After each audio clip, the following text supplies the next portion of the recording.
Welcome to The Start Line, the new podcast from the social impact team here at We Communications in London. I'm Alex, one of the hosts of the podcast, and in this series, we'll be interviewing people from across the worlds of industry, policy, and social impact to explore the role of businesses in building a better world. Today's guest is Kate McGoey. Kate is the head of LifeSkills at Barclays, which is their long-standing social impact program. LifeSkills was founded over 10 years ago in response to the growing numbers of young people that were not in education, employment, or training, or NEET. In the years since its founding, LifeSkills has continued to focus on financial literacy and employability skills, but over that time, it's also evolved its focus to support new audiences and across new settings. So, Kate, thank you so much for being here today to chat to us. LifeSkills is a brilliant program, so I'm really excited to chat about it with you today and find out a little bit more. Great. Thank you so much for having me. I'm excited to be here. So, obviously, there's some questions about life skills I'd love to get into and to find out kind of more about where the program came from.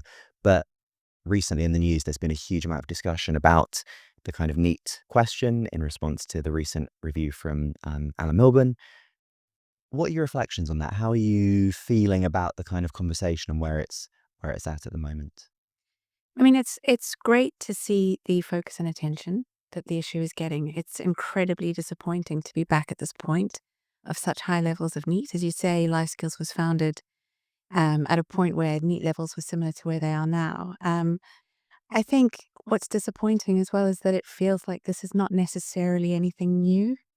And what's really needed is whole-scale systems change to address it. So it feels very urgent.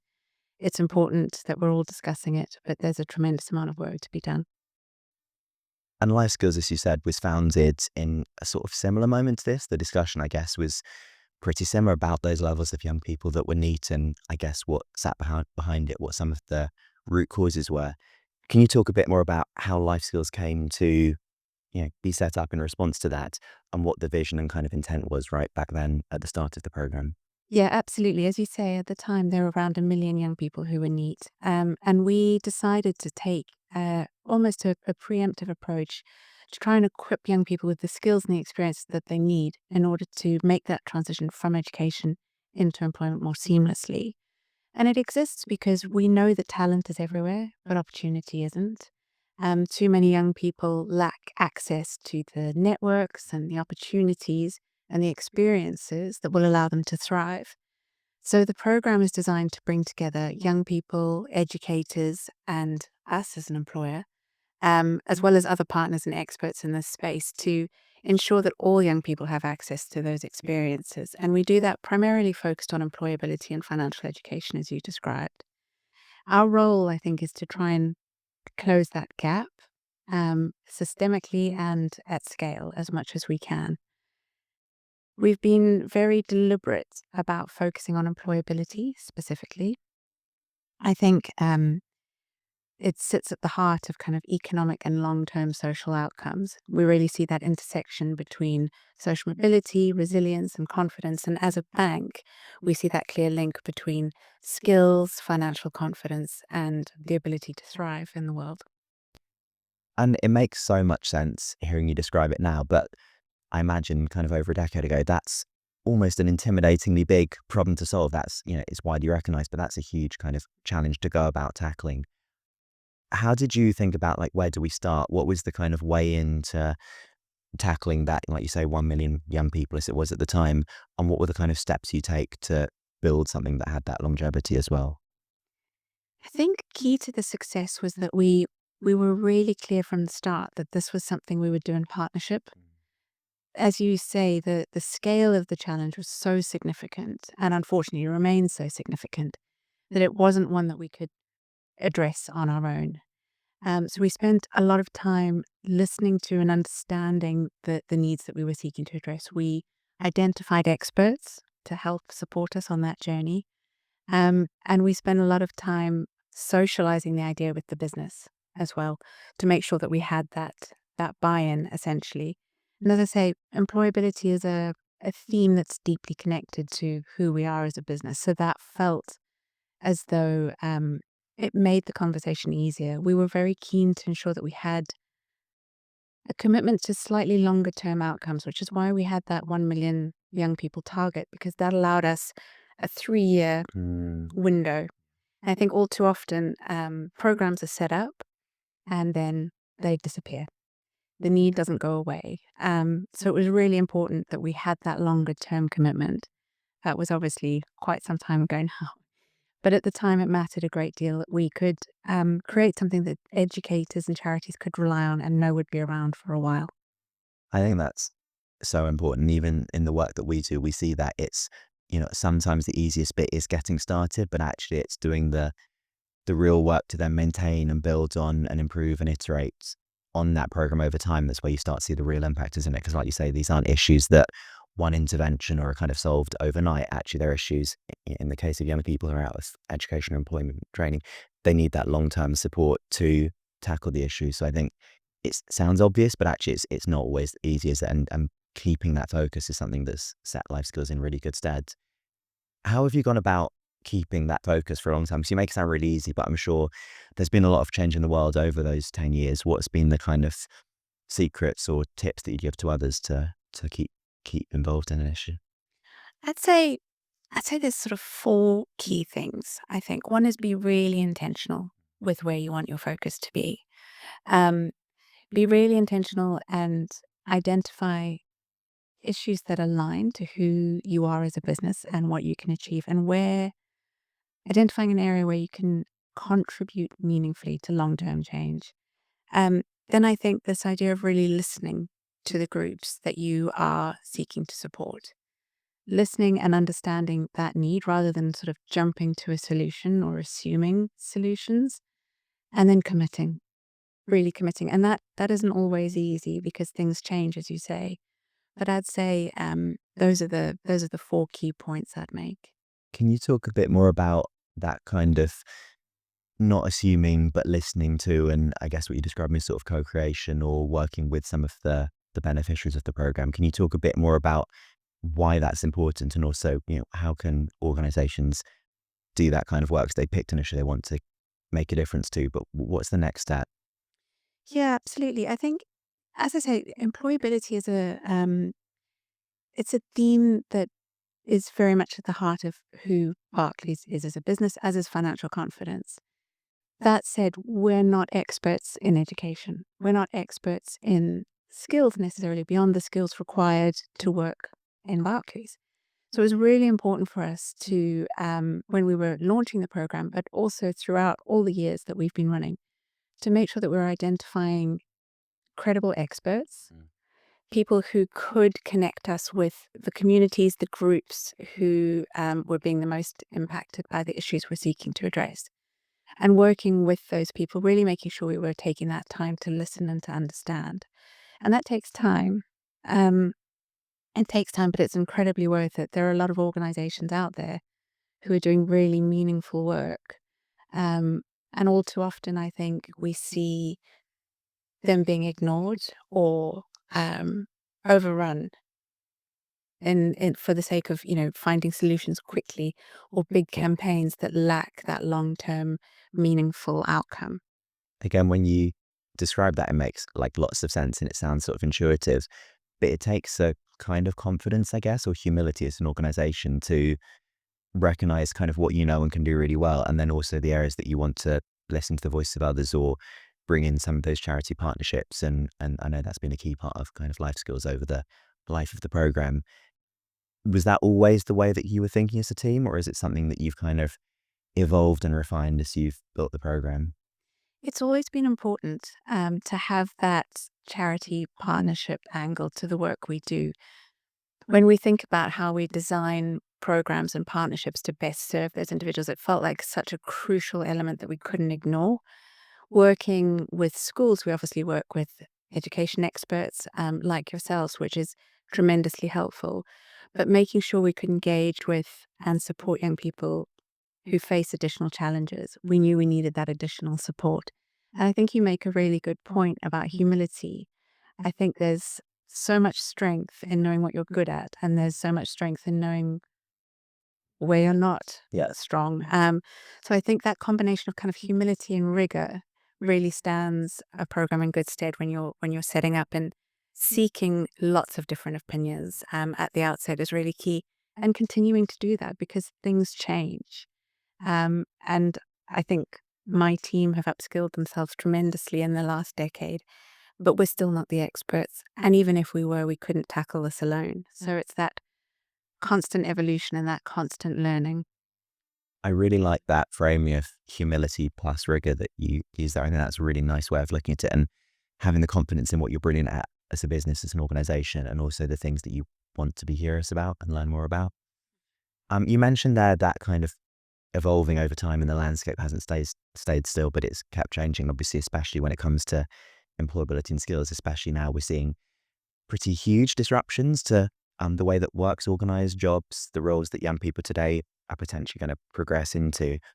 Can you talk about how you've done that with the program, how you've kept that kind of core of what the program is all about and what it's for, but then also stayed really open and curious and evolved with, changing trends in the landscape? Yeah, I think again, it comes down to this commitment to partnership and that willingness to evolve. And I think we've been really clear and really consistent with the challenges that we want to address. But within that, we've had enough flexibility. When we launched, as we've discussed, the numbers of young people who were not in education, employment, or training were staggeringly high. Over time, that began to shift. And we had the flexibility within the program to adapt and adjust. So we started to tackle things like in work poverty and lack of progression in work with the creation of resources and modules to support adults who find themselves in more vulnerable circumstances. And that was through partnerships and through kind of resource creation.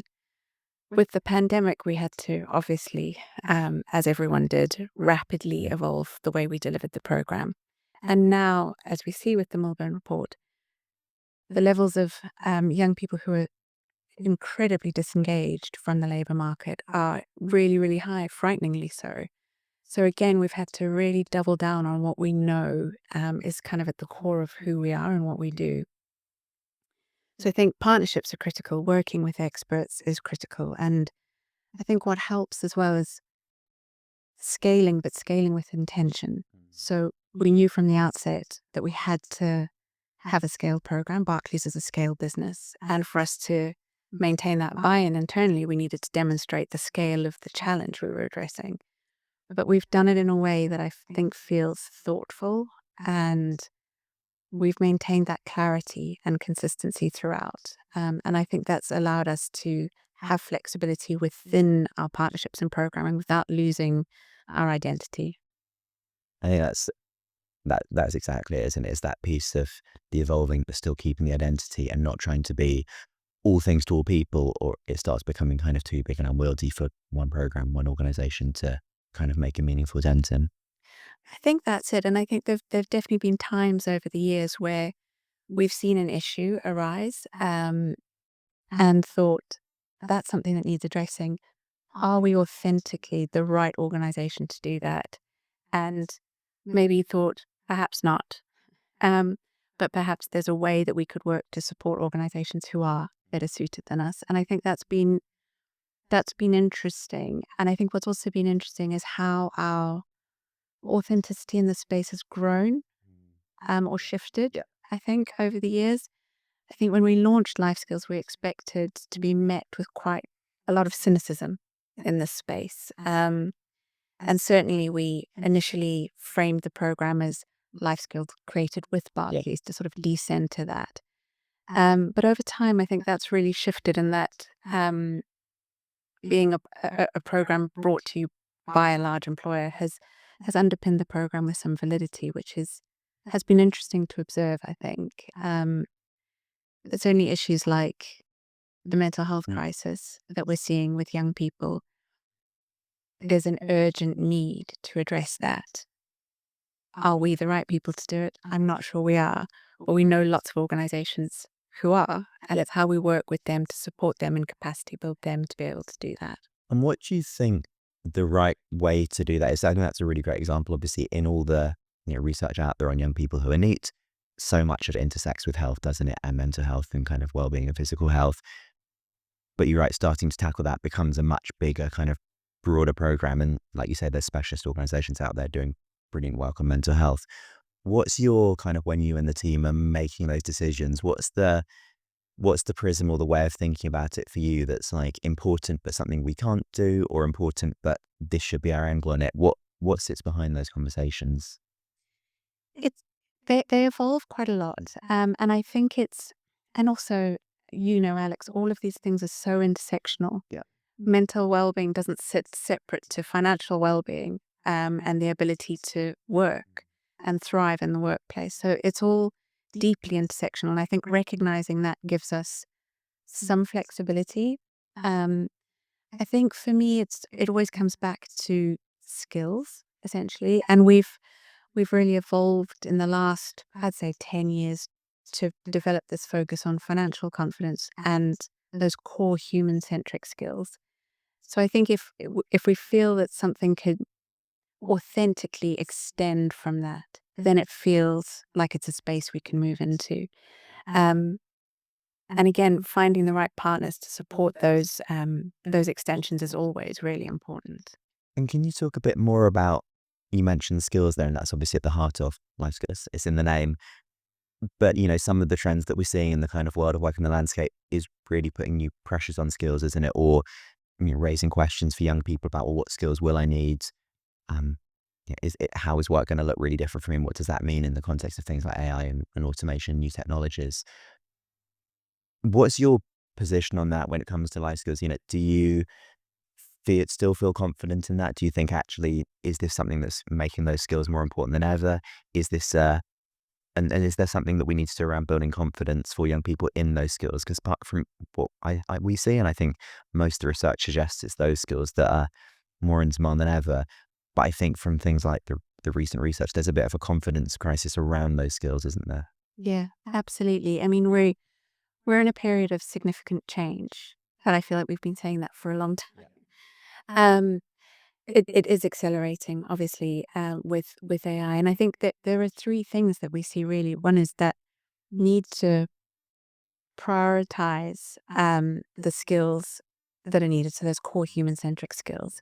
How do we prioritize those, and how do we really demonstrate the real world application of those in a way that brings it to life for young people? And then that growing confidence gap, that disconnect, I think, between young people who are capable but don't believe that they can enter the workplace. That's really, really critical. And I think that's one of the biggest challenges we have. And the research that you guys shared with us recently by Starling, I think it showed that over half of 16 to 24-year-olds feel really anxious and overwhelmed when they think about their future, and that idea of futurelessness, which feels like an enormous challenge for us all to tackle. And then this inequality of access, which remains so significant across the UK. And I think all of those things come together to ask us almost to think about the way we're supporting young people in a different way. It's almost not so much about supporting a young person to prepare for their first job. It's now, how do we support young people to prepare for a life of change and uncertainty, which is frightening for all of us, and especially frightening for young people. I think I feel like the way we need to think about the challenges is shifting. And that comes back to that point you made around kind of the intersectionality of these challenges. Yeah. Work readiness probably doesn't exist in a bubble anymore, does it? But it intersects with all these other, that sense of futurelessness that you mentioned in research, the kind of hopelessness that young people feel.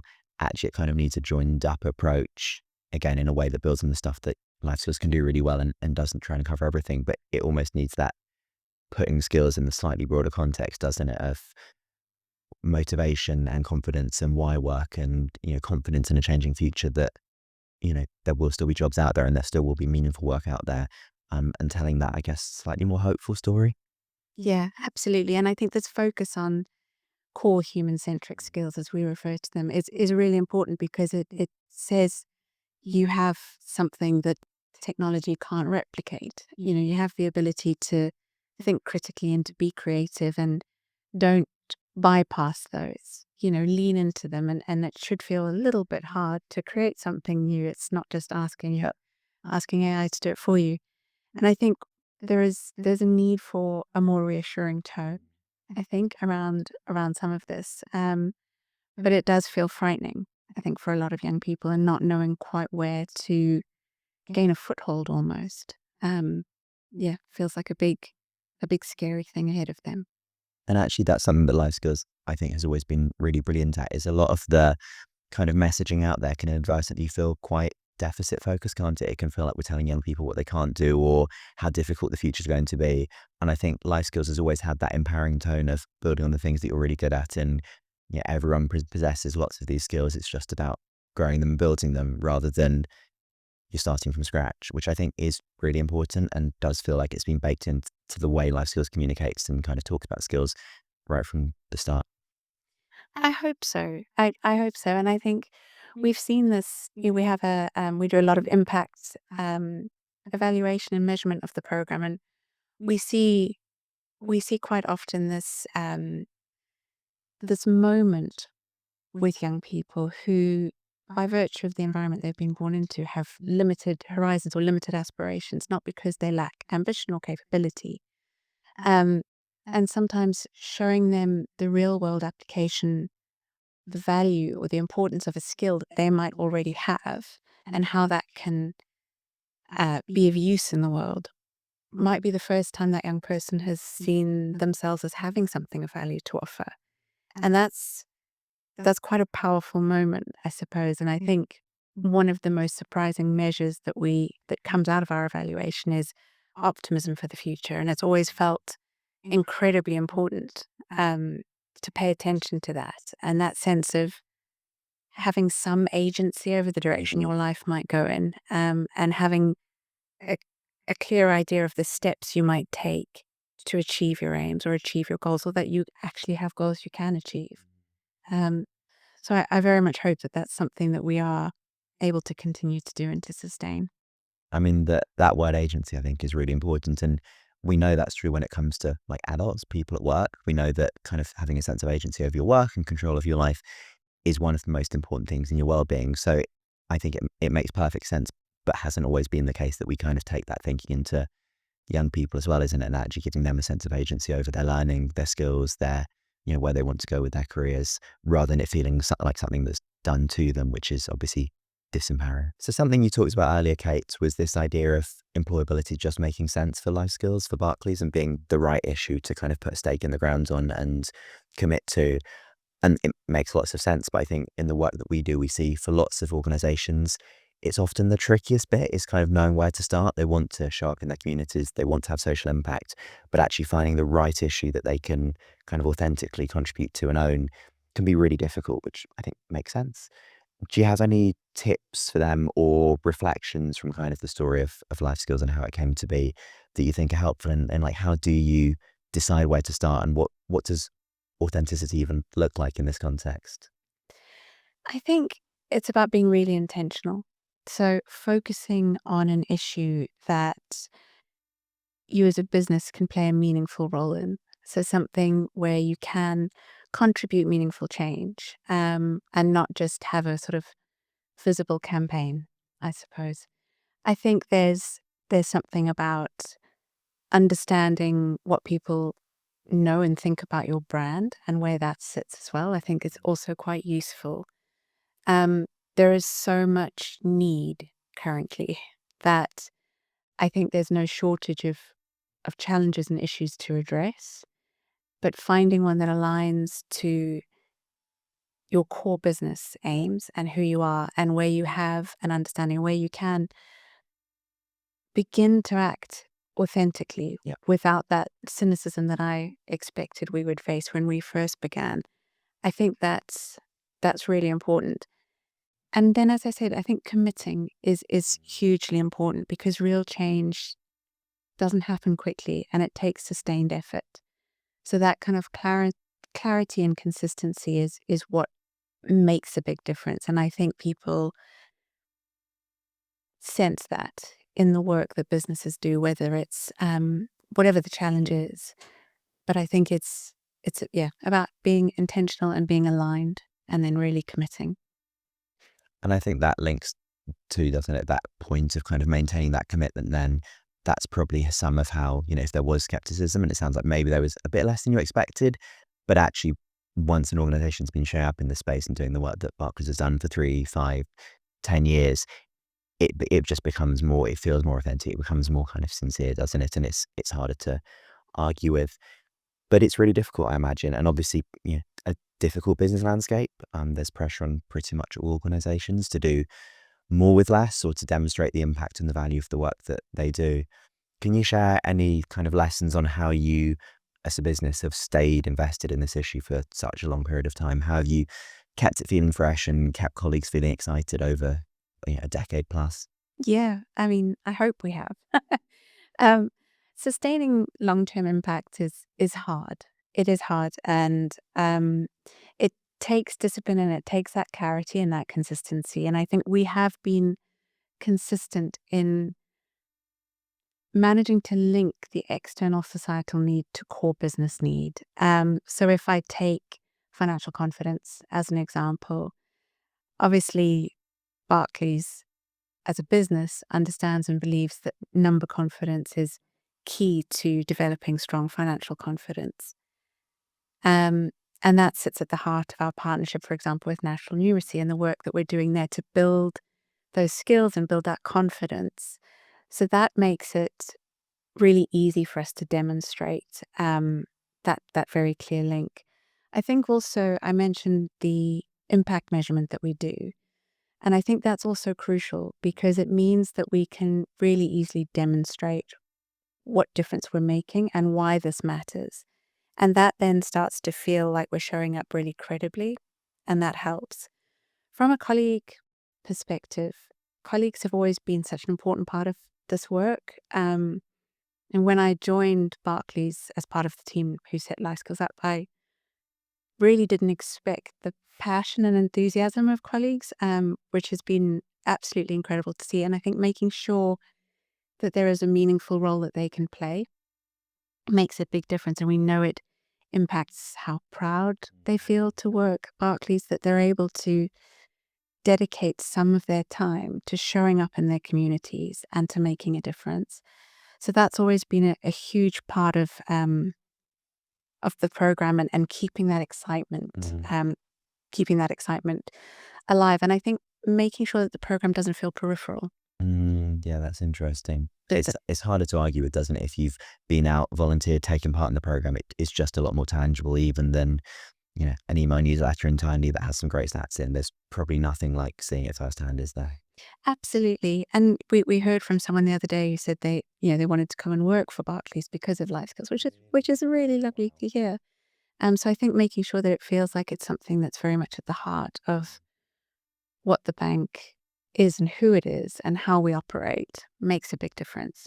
So would that be another, for people listening, potentially insight or thing to build in actually at the start of this journey? Look to find ways to build in colleague engagement, volunteering, opportunities for people to come and see the program in action, whatever it does. Even just apart from the excitement and kind of passion, it's just a great way of helping people care about the work that you do. It absolutely is. And I think a lot of people might be tangentially aware of some of the issues that we're looking to address. So seeing it firsthand is really helpful, but seeing the power of this kind of engagement and how transformative it can be to bring a group of people who grew up down the road from these young people who can talk about their experiences into work, who maybe faced and overcame some of the similar challenges that these young people are facing. And that's enormously powerful. And it gives our colleagues such a sense of pride in where they work and how they can show up.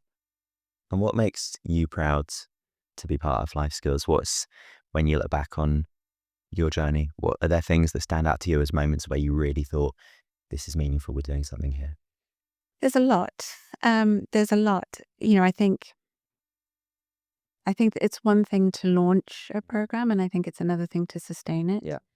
And I think those things take different skills and different strengths and different lessons learned Yeah. along the way. So I'm really proud of the way that we've done that, and I'm proud of the way that we continue to keep that energy and that excitement and that enthusiasm.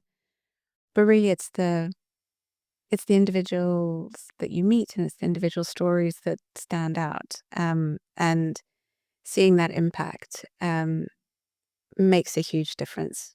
Hearing those stories and going out, running workshops, meeting the young people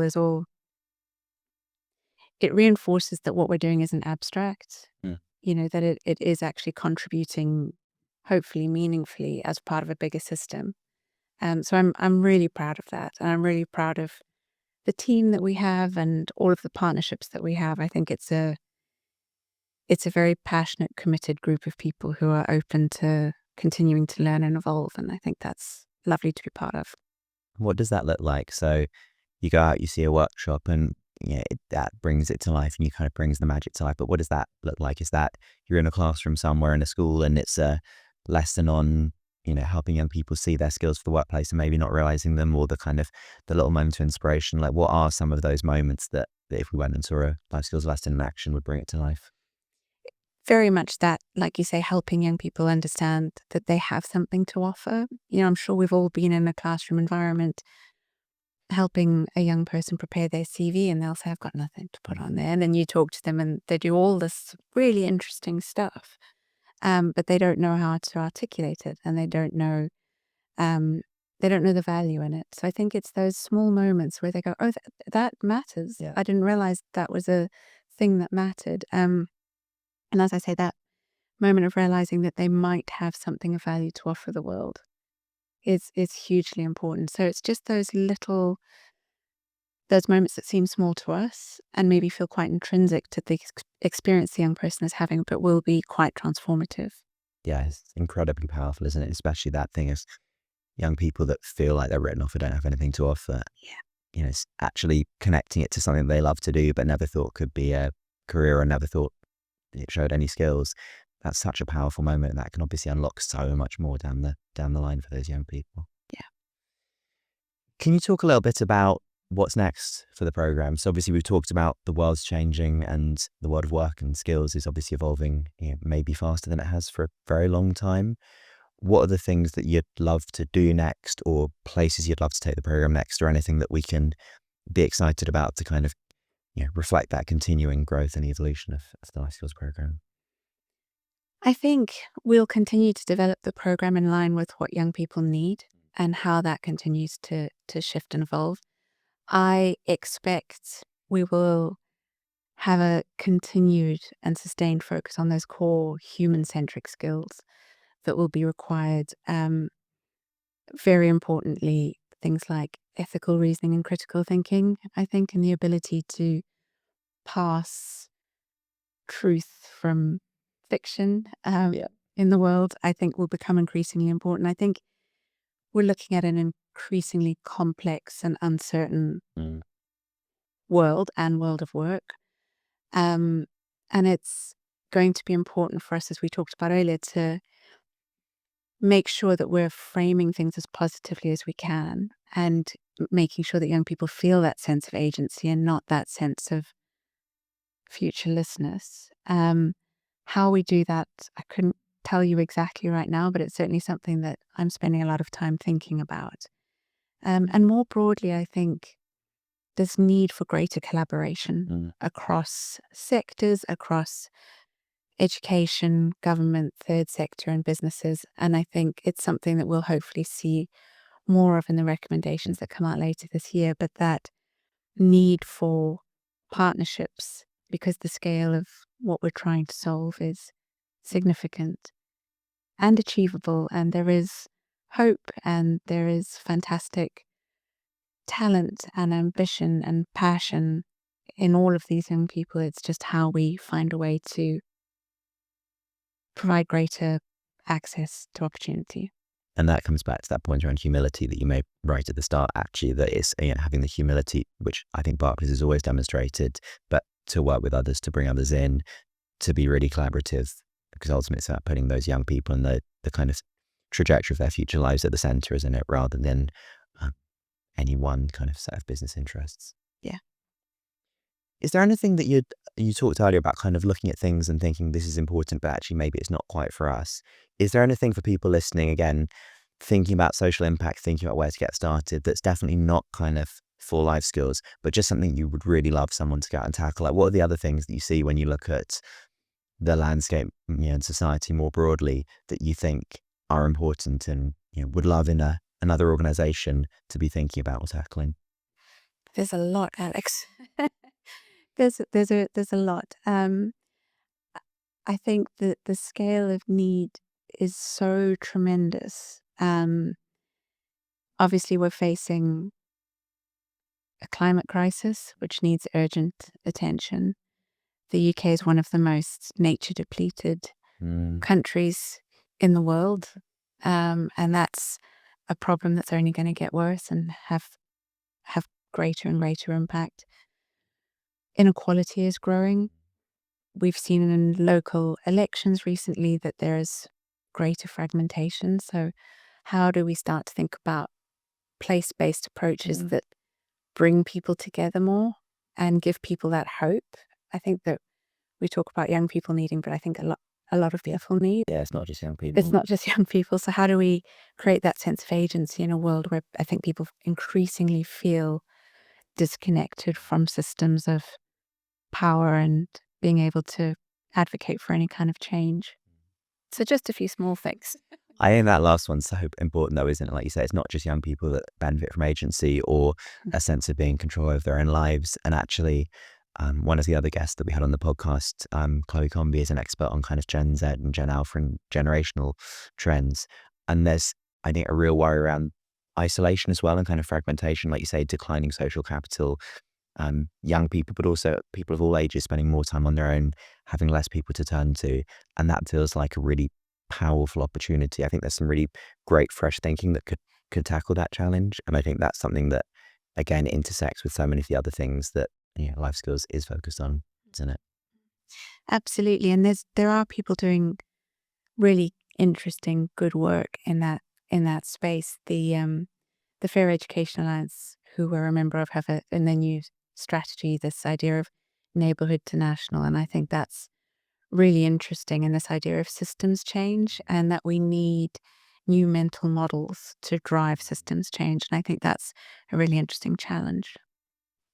And why should businesses care? Because I guess, against all that complexity and actually the fact that these challenges do feel huge and kind of interlinked and, many of them have been kind of evolving and lasted for a very long time, it feels really difficult. One answer from businesses would be that's too complicated, that's the job of government, or that's the job of charities to solve, it's not for us, because it feels so kind of overwhelming. What would your message be about why businesses should, like Barclays has and has had a brilliant impact, actually be part of the solution to these big intractable feeling challenges? I think businesses just can't afford not to. Mm. The scale of the challenge, if we think about youth unemployment alone, is so staggering that it can't be solved by government alone or the third sector alone. It needs collaboration, it needs partnership, it needs different groups to listen to one another and to come together and to share their strengths, and to share their resources, actually. And I just think businesses can't afford not to. And I also think that consumers are becoming more and more savvy, I suppose, in terms of who they want to give their money to and why. And so if we think about it just from a pure commercial perspective, there's that element as well that probably needs considering. But certainly I think there's been a recognition for a long time that businesses have a really important role to play. And ultimately, businesses are part of those communities, aren't they? Those, in the case of young people, that's your future employees or talent, or like you said, consumers, or just supporters and advocates and citizens. Absolutely.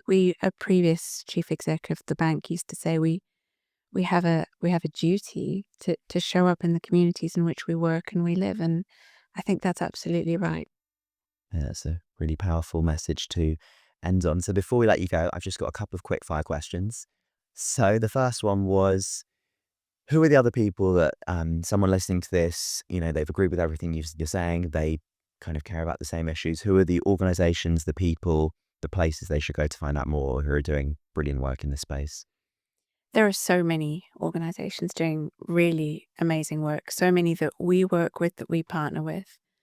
There's a couple that come to mind in particular who I think, so if I mention Catch 22 or one, we do partner with them. But I think they have a really interesting approach to supporting young people that brings together a couple of different areas. So they think about education, they think about employability, they think about youth justice, and they think about social mobility. And I think that collaboration, it's a point I know I've made a few times, but I think they do that really well across a couple of different areas that can feel quite fragmented and separate. Another organization that I think is really interesting is Change Please. They work, they harness the UK's kind of coffee culture or coffee obsession, I suppose, to try and drive homelessness through sustained employment. And it's a really interesting model because they provide paid employment from day one, and then routes through to sustaining that longer term. But they're a business primarily Right. that's doing good. Yeah. And I think that's an interesting way of thinking about it. And again, similar to Catch 22, they focus a lot on things like supporting the clients they work with life admin and housing advice. And so that kind of that approach that recognizes the people that you're supporting are whole individual. That intersectional approach again of the different things going on in people's lives. Yeah. So I think there's organizations who are really interesting at the moment. Brilliant. Thank you. And so lastly, any recommendations, things you are reading or watching at the moment that you think everyone should go and check out? And this doesn't have to be about youth employment or skills, just anything. A book that I'm recommending quite a lot at the moment is The Service Berry by Robin Wall Kimmerer. And it looks at themes of the gift economy and reciprocity that exist in the natural world. And it sort of gently uses those to challenge some of the systems and structures that we exist within that are exploitative or extractive or transactional. And I guess it sort of asks you to imagine a world where we interact or we work in relation to one another in a slightly different way, and the natural world as well. So it's a very short book. You can read it in an afternoon, but it really stays with you. And I think, I'd recommend everyone to pick it up. That's brilliant. Well, thank you so much, Kate, for coming down and chatting to us. Like I said, I think Life Skills is a brilliant example of social impact and a proper long-term commitment. So I've taken lots from that conversation, and I'm sure everyone listening will have got lots to think about as well. Great. Thank you so much.